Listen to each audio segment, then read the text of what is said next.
qaranglar, sushi hollar bo'lsa agar mabodo bu video jo'natib qo'yinglar. Sushi hollar uchun sushini zavodini topib oldim. Mana ko'ryapsizlarmi?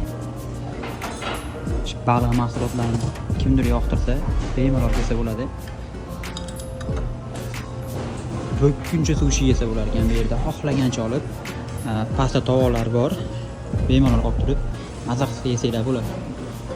Bu yerga kirish to'lovi mana bu yerdan ko'rasizlar bo'ladi.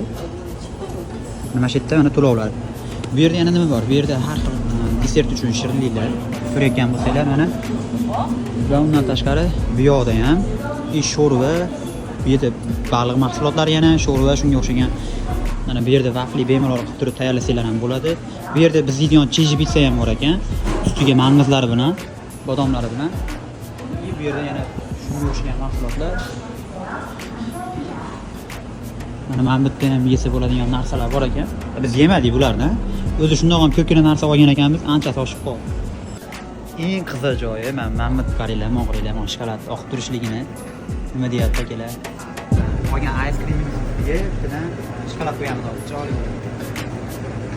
Qanaqa shokoladligini bilmadim. O'shaning uchun tavakkaldan ko'ra o'zimizda qora shokoladdan.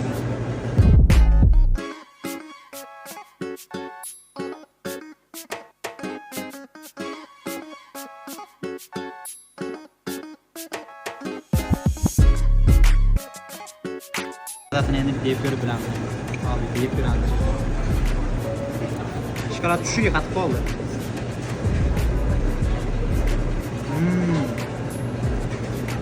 Afiyat kerak. Mayli, salatlardan tashqari mana mevalar bor edi. Pomidorni qo'shib qo'yganiga necha mevalarga. Agar bularni nima bilan yeyman deb tursangiz, mevalarni qolgani hammasi mana shu yerda mana.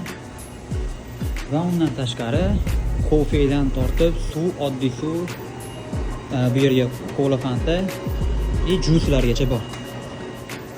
Qisqasi shunchaki kelib, eng yaqin odamlar bilan maza qilib yeb ketadigan joyi. Narxiga, stoyishi joyiga, mazasiga gap yo'q ovqatlarni, sushi yelayotgan mana shu yerdan bo'ldik. Bitta kelib baho berib ketadigan joyi. Manzilda izohda qoldiraman hammasini. Ko'rib, narx-navolar bilan tanishib kelsanglar bo'ladi.